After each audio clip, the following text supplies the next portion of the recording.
ఇప్పుడు అధికారికంగా ఎన్డీఏ రాజ్యసభలో పూర్తి బలోపేతమైనట్టు. ఓవరాల్గా ఎన్డీఏకి 6 నామినేటెడ్ సభ్యుల మద్దతుతో రాజ్యసభలో స్వల్ప ఆధిక్యం లభించింది. బీజేపీకి సొంతగా 96 మంది ఎంపీలు ఉన్నారు రాజ్యసభలో. మొత్తం ఎన్డీఏ ఎంపీల సంఖ్య 113. తాజాగా 6 నామినేటెడ్ ఎంపీల మద్దతుతో ఎన్డీఏ బలం 119కి పెరిగింది. రాజ్యసభలో మొత్తం ఎంపీల సంఖ్య 234, సగం సంఖ్య 117. ఎన్డీఏ బలం 2 ఎక్కువగా 119కి చేరింది.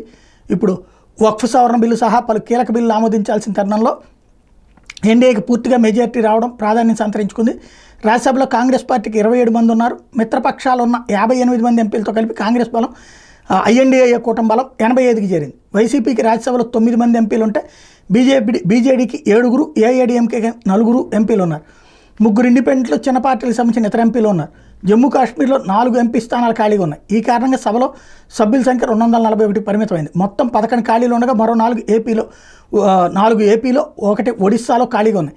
4 నామినేటెడ్ ఎంపీల స్థానాలు కూడా ఖాళీగా ఉన్నాయి. బీజేడీకి గుడ్ బై చెప్పిన రాజ్యసభ ఎంపీ సుజిత్ కుమార్ ఇటీవలే బీజేపీలో చేరారు. ఒరిస్సా అసెంబ్లీలో బీజేపీకి తగినంత బలం ఉండటంతో ఉప ఎన్నికలు సుజిత్ గెలుపు సునాయాసం.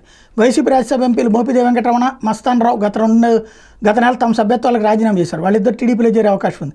రాజ్యసభలో బీజేపీకి మద్దతు ఇస్తున్న పార్టీలు ఏవేంటంటే JDU, JDS, NCP, Republican party of India Athawale, Shiv Sena, RLD, National People's Party, United People's Party Liberal, Tamil Maanila Congress. ఓవరాల్గా అయితే ఇప్పుడు ఎన్డీఏకి పూర్తి బలం వచ్చింది.